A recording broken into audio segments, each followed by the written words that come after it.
Hi! Hello! నమస్తే అందరికీ. Welcome to my channel 'Gana stories world'. ఇప్పుడు మనం చెప్పుకోబోతున్న స్టోరీ 'శ్రీవల్లి' ఎపిసోడ్ 18. ఉఫ్! దేవుడా! ఇవాళ ఇది నన్నేదో చేసేలా ఉందిరా బాబోయ్! అందుకే ఇలా రెడీ అయింది నన్ను రెచ్చగొట్టడానికి అనుకొని గుటకలు మింగాడు ధీరజ్ వల్లిని చూసి. వల్లి ధీరజ్‌ని చూసి చిన్నగా స్మైల్ చేసి, హాయ్ ధీరా అంటూ వచ్చి అతడి పక్క సీట్లో కూర్చుంది. ఆమె కూర్చోవడమే ఆలస్యం. ధీరజ్ డోర్ లాక్ చేసి సడన్‌గా ఆమె పెదాలు అందుకొని ముద్దు పెట్టడం స్టార్ట్ చేశాడు. ఆ చర్యకి ఒక నిమిషం ఉక్కిరిబిక్కిరి అయిపోయింది వల్లి. ఆమెకి ఊపిరాడకుండా 5 నిమిషాల పాటు ముద్దు పెట్టుకొని వల్లిని వదిలి సీటు వెనక్కి వాలి వేగంగా శ్వాస తీసుకుంటూ మరీ ఇంత అందంగా రెడీ అయితే తట్టుకోవడం కష్టమే. నిన్ను చూడగానే చేయాలనిపించిన పని ఇది. ఏమనుకోకే అన్నాడు ధీరజ్ నవ్వుతూ. వల్లి కూడా తన గుండెల మీద చేయి వేసుకొని వేగంగా శ్వాస తీసుకుంటూ, సిగ్గులేనోడా, ముద్దు పెట్టుకోవాలి అంటే ఇలా అయినా కాస్త మెల్లిగా పెట్టుకోవచ్చు కదరా, చంపేస్తావా, ఊపిరి ఆడలేదు నాకు అని ధీరజ్ని 2 దెబ్బలు వేసి కారులో ఉన్న వాటర్ బాటిల్ ఖాళీ చేసేస్తుంది మొత్తం. మరీ అంత ముద్దుగా ఉంటే ఎలానే, తట్టుకోవడం కష్టమవుతుంది. అందుకే కాస్త చూసి రెడీ అవ్వాలి మరి. ఇంత టెంప్టింగ్‌గా రెడీ అయితే దాని రియాక్షన్ ఇలానే ఉంటుంది అని కార్ స్టార్ట్ చేశాడు ధీరజ్. సిగ్గులేనోడా! నీ నుండి సున్నితత్వం కోరుకోవడం నాది తప్పురా. చూడ్డానికేమో అమ్మాయికుడిలా ఉంటావు. చేసేవన్నీ ఇలాంటి పనులే. అక్కడ నేను నిన్నేదో చేసేస్తున్నా అని అంటుంది మా వదిన. ఇక్కడ నువ్వు చేసేవన్నీ వాళ్ళకు తెలిస్తే గుండె ఆగి చస్తారు తెలుసా అని ఆమె లిప్స్టిక్ చెదిరిపోవడంతో మళ్ళీ లిప్స్టిక్ పెదాలకి అద్దుకునే పడిలో పడుతుంది వల్లి. ఆ లిప్స్టిక్ వేయకుండా కూడా నీ పెదాలు ఎర్రగానే ఉంటాయి. అవి వేసి ఎందుకు నీ పెదాలని పాడు చేస్తున్నావు అన్నాడు ధీరజ్ డ్రైవింగ్ చేస్తూ. అరే, నేను ఈ శారీకి మ్యాచ్ అయ్యేలా రెడీ అయ్యానురా, నువ్వు పాడు చేస్తే ఎలా, ఇవాళ ఒక్కరోజేలే, ఉండనివ్వులే అని వల్లి తన పాడైన మేకప్ లిప్స్టిక్ సెట్ చేసుకొని కారు పెద్ద రెస్టారెంట్ ముందు ఆగడంతో ధీరజ్ వెనకాలే దిగింది వల్లి. పద అని ధీరజ్ వల్లి ముందు చేయి చాచడంతో అతడి చేతిలో సంతోషంగా చేయి వేసింది వల్లి. ఇక ఇద్దరు లోపలికి వెళ్తూ ఉంటే తనని లిఫ్ట్లో పైకి తీసుకువెళ్ళాడు ధీరజ్. పైకెక్కడికిరా అని వల్లి అడగడంతో, ఆగవే, నువ్వు 2 నిమిషాల తర్వాత చూద్దువు గాని అంటూ 2 నిమిషాల తర్వాత ఆగిన లిఫ్ట్ నుండి బయటికి వచ్చి చూసేసరికి టెర్రస్ పైన చాలా అందంగా ఫ్లవర్స్ లైట్స్తో డెకరేషన్ చేసి ఉంటుంది. అక్కడ ఒక టేబుల్ పై క్యాండిల్ లైట్ డిన్నర్ కోసం. టేబుల్ పై చక్కగా సెంటెడ్ క్యాండిల్స్ వెలిగించి రోజ్ ఫ్లవర్స్తో అందంగా డెకరేషన్ చేశారు. అది చూసి వల్లి హ్యాపీ స్మైల్ చేస్తూ, చాలా బావుంది ధీరా అంటుంది. అక్కడంతా చూస్తూ ఆనందపడుతూ ఉంటుంది. నచ్చిందా నీకు అని వల్లిని అడుగుతూ అతడు చైర్‌లో కూర్చున్నాడు ధీరజ్.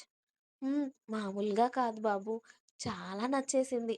నీకిలాంటి ఐడియాలు ఎలా వస్తాయి ధీరా అనుకుంటూ ధీరజ్ దగ్గరికి వెళ్ళి అతడిని హత్తుకొని వదిలి మళ్ళీ అతడి ఎదురుగా ఉన్న చైర్‌లో కూర్చుంటుంది. అక్కడ ఉన్న ఒక జ్యూస్ గ్లాస్ వల్లి చేతికి ఇచ్చి ఇంకో గ్లాస్‌లో జ్యూస్ ధీరజ్ సిప్ చేస్తూ ఉండగా ఆల్రెడీ వాళ్ళ కోసం ముందే ధీరజ్ ఆర్డర్ చెప్పి ఉంచడంతో వాళ్ళకు కావాల్సిన ఫుడ్ అంతా కూడా అక్కడ అరేంజ్ చేసి వెళ్తారు ఇద్దరు. అలాగే వాళ్ళ వెనకాల చిన్నగా ఒక రొమాంటిక్ మ్యూజిక్ కూడా ప్లే అవుతూ ఉంటుంది.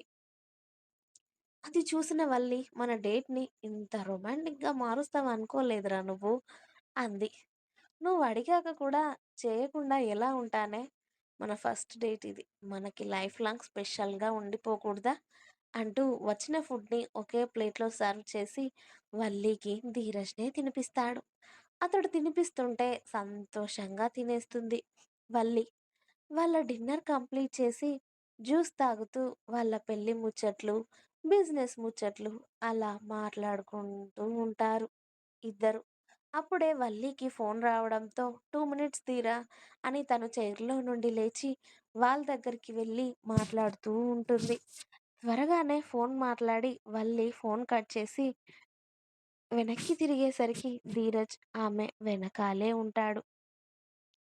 మ్యూజిక్ కూడా కాస్త వాల్యూమ్ పెంచి వల్లి నడుము చుట్టూ చేయి వేసి ఆమెను దగ్గరికి లాక్కొని చిన్నగా డ్యాన్స్ మూమెంట్స్ ఇస్తూ ఉంటే వల్లి హ్యాపీగా అతడి చేతుల్లో ఒదిగిపోతూ అతడితో కలిసి చిన్న చిన్న మూమెంట్స్ చేసి లాస్ట్‌కి వల్లి చేయి పట్టుకొని రౌండ్‌గా తిప్పి ఆమెని అతడి దగ్గరికి లాక్కుంటాడు ధీరజ్. వల్లి సంతోషంగా నవ్వుతూ ధీరజ్ గుండెపై వాలి ఐ యామ్ సో హ్యాపీ ధీరా, చాలా మెమొరబుల్‌గా మార్చేశావు మన ఫస్ట్ డేట్ అని ధీరజ్ నుదుటిపై ముద్దు పెట్టుకొని అతడిని గట్టిగా హత్తుకుంటుంది.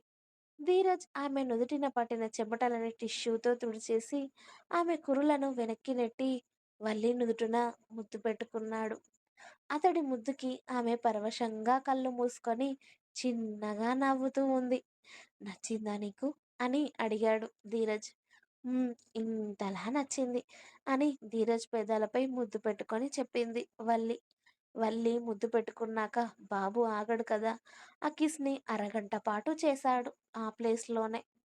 అతడి ముద్దుకి ఆమె పెదాలు కందిపోయి, సిగ్గుతో ఆమె కళ్ళు నేలకి వాలిపోగా, "ఏంటే నీలో ఈ యాంగిల్ కూడా ఉందా?" అన్నాడు ధీరజ్ నవ్వుతూ. "అంటే ఏంట్రా నాకు సిగ్గుపడడం రాదా?" అంది వల్లి. "ఇలా కూడా బావున్నావే. ఇన్ని రోజులు రౌడీ బేబీ అనుకున్నాను. ఇలా సిగ్గుపడుతుంటే ఇంకా అందంగా ఉన్నావు నువ్వు" అని ఆమెను ఒకసారి హత్తుకొని, "లేటవుతుంది. ఇంటి దగ్గర డ్రాప్ చేయనా?" అని అడిగాడు. వెళ్దాం పద అని వాళ్ళ ఫస్ట్ డేట్‌ని మెమరబుల్‌గా మార్చుకొని ఇద్దరూ రెస్టారెంట్ నుండి మళ్ళీ కార్‌లో ఇంటికి బయలుదేరారు. "షాపింగ్ ఎక్కడి వరకు వచ్చింది ధీరజ్ బాబు" అని అడిగింది వల్లి ధీరజ్ వైపు తిరిగి. నువ్వు తీసుకున్న డ్రెసెస్ నీ ఫోటోస్ పంపిస్తున్నావు కదే! వాటన్నిటికి మ్యాచింగ్ తీసుకున్నా. ఓకేనా?" "హ్మ్. ఓకే బంగారం. నువ్వు గుడ్ బాయ్‌వి" అని అతడి చేతిని చుట్టుకొని అతడి భుజంపై తల వాల్చింది. ఇంటికి వచ్చే వరకు కూడా. "బాయ్ ధీరా, ఇక మమ్మీ ఇవాళ లాస్ట్ రోజు బయటికి వెళ్ళడం అని చెప్పింది. ఇక మళ్ళీ మనం పెళ్ళిలోనే కలవడం అనుకుంటారా? Miss you. మన పెళ్లి రోజు కలుద్దాం బంగారం. బాయ్" అని కార్ డోర్ ఓపెన్ చేసింది. "మరి ఈ వారం రోజులు గుర్తుండేలాగా నేను ఏదో ఒకటి ఇవ్వాలి కదా" అని వల్లి కొంగుని పట్టుకొని అతడి దగ్గరికి లాక్కొని ఆమె మెడ కిందట పంటిగాటు పెట్టి, "ఇది గుర్తుంచుకోవే మన మ్యారేజ్ అయ్యే వరకు" అని ధీరజ్ చిన్నగా నవ్వడంతో, "అన్ని సిగ్గులేని పనులేరా నీవి" అంటూ అతడి పంటిగాటు మంట పెడుతుంటే దాన్ని తడుముకుంటూ, "బాయ్, ఇంటికి వెళ్ళాక కాల్ చేయి" అని వల్లి ఇంటికి వెళ్ళిపోతుంది. హ్మ్. దీన్ని చూడకుండా ఇంకో 5 రోజులు ఉండాలి. మన వల్ల అవుతుందా? బాగా ఎక్కేసిందిరా పిల్ల అని ధీరజ్ గుండెపై రుద్దుకుంటూ వల్లి ఇంట్లోకి వెళ్ళే వరకు అక్కడే ఉండి, ఆ తర్వాత అతడి ఇంటికి బయలుదేరాడు. ఆమెతో కలిసి ఉన్న మూమెంట్ గుర్తు చేసుకుంటూ సంతోషంగా, హ్యాపీగా ఇంట్లోకి వెళ్ళాడు ధీరజ్. కానీ అతడి సంతోషాన్ని పాడు చేసేలా ఆ మన్విత పాప హాల్లోనే వెయిట్ చేస్తూ ఉంటుంది ధీరజ్ కోసం. కానీ మనోడు ఆ పిల్లని కనీసం చూపు కూడా చూడకుండా కార్ కీస్ తిప్పుకుంటూ రూమ్‌కి వెళ్ళడం కోసం స్టెప్స్ ఎక్కుతూ ఉంటే, "బావా" అని తియ్యగా పిలిచింది. కానీ అది మనోడికి వినబడినా కూడా వినబడనట్టుగా సైలెంట్‌గా అతడి రూమ్‌లోకి వెళ్ళిపోయాడు. అతడు ఆమె మాటలు వినకుండా వెళ్ళిపోవడంతో, అసలు నా మాట విన్నాడా? లేకపోతే విన్నా విననట్టుగా వెళ్ళిపోయాడా? అని రుసరుసలాడుతూ ఆమె రూమ్‌లోకి వెళ్ళడంతో, ఇంద్రాణి మనవరాల్ని చూసి, "ఏమైందే? మొహం అలా పెట్టుకున్నావు?" అని అడిగింది. "బావతో మాట్లాడదామని ఇప్పటివరకు నేను పడుకోకుండా వెయిట్ చేస్తుంటే, కనీసం నేనొక్కదాన్నే హాల్‌లో ఉన్నానని కూడా చూడకుండా, అతడి పాటికి అతడు రూమ్‌లోకి వెళ్ళిపోయాడు నానమ్మ" అని చెప్పింది మన్విత ఏడుపు మొహం పెట్టుకొని. "చీకటయింది కదే! నిద్రపోతాడు. ఆ మాట్లాడేదేదో రేపు మాట్లాడుకో అందరికన్నా ముందుగానే లేచి" అని మనవరాలికి సర్ది చెప్పి ఇద్దరూ పడుకున్నారు. ఇంకా ఉంది. మీకు నా స్టోరీస్ నచ్చినట్టయితే ప్లీజ్ లైక్ చేయండి, షేర్ చేయండి. అలాగే ఛానల్‌ని తప్పకుండా కొత్త వాళ్ళందరూ సబ్స్క్రైబ్ చేసుకోండి. Please subscribe my channel 'Ganna stories world'. Thanks for watching my video. Bye bye. Please like, share and subscribe.